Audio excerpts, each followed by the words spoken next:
Today is day 38 of wholesaling real estate till I've made $100,000. Today's a Saturday. I'm trying to get back in the groove of everything since being gone for a week and being sick. Got over like 500 calls in today. Not a ton of action, not a lot of pipeline work. So figured I'd take the opportunity and talk a little bit about biggest deal I've ever done, which we closed on 3 or 4 months ago at this point. It was right at the beginning of the year, so awesome way to start 2025. But it was over a $45,000 assignment. It was awesome. I was stoked. Situation, it was a pre-foreclosure that I door knocked. I door knocked her on like a Friday, I believe. And lady was just in like real bad health, had a bunch of mental issues going on, PTSD from work and being a nurse through COVID and all kinds of stuff that was going on. And I guess she just couldn't afford any of her bills or was more so choosing not to pay them. I couldn't get her really read what was going on. She had real bad migraines and stuff, didn't want to talk to anybody. Told her, hey, I know you don't want to talk to anybody. I know people are coming by your door. You know, it's annoying. It is what it is, but this is an urgent situation and we got to get this figured out ASAP or the bank's going to take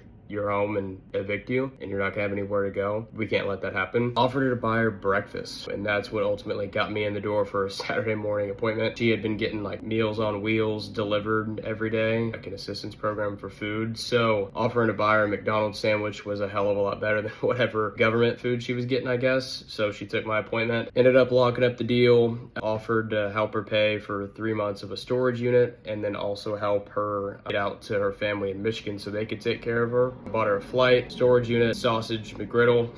Along the way, she was not the easiest seller to deal with, so every time I went over there or brought buyers over there, ended up having to bring her food. I guess it was like a give a mouse a cookie and he's gonna want some milk kind of thing. So one day I had to buy her like $40 worth of fried chicken, which was crazy, and then another day she wouldn't let a buyer get in there unless I sent her a steak. So I bought her a ribeye. Crazy. It was on food stamps and Meals on Wheels and was being difficult until we gave her a ribeye. Mind-blowing, but anyway, deal's done. We made a lot of money, helped her out. She made a lot of money on the deal as well. Got out to her family in Michigan. It's nice being able to be rewarded handsomely on deals like this, but also be able to help people, whether they're reluctant and act like they don't need the help. Kind of the name of the game with foreclosures is just leveling with people. A lot of the times, these homeowners and sellers haven't done anything for the longest time and have been pushing off a huge problem. And being a voice of reason and a voice of truth a lot of the times really helps with these deals. We were able to help get the bank off her back, put her in a good spot where she's back with family with some money in her pocket, has people to take care of her while she's going through some health issues, was rewarded handsomely for it. So ultimately, that's what makes the job fun and fulfilling. My biggest deal, not my favorite deal, but my biggest deal, favorite on my wallet, I guess, but always one I'll remember. See you guys in the next video.